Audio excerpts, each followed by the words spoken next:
నేను బాగా చూస్తున్నాడు.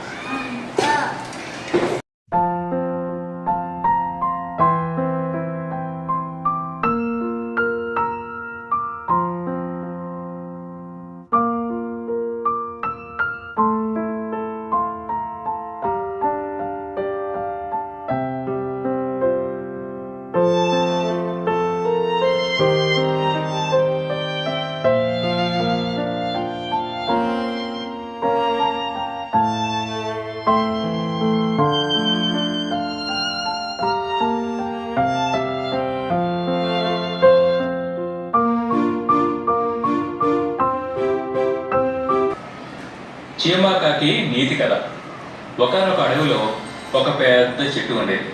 ఆ చెట్టుకు ఉన్న కొమ్మ మీద కాకి, చెట్టుకు ఉన్న త్వరలో చీమ జీవిస్తూ ఉండేవి. కాకిది కాస్త దూకుడు స్వభావం అయితే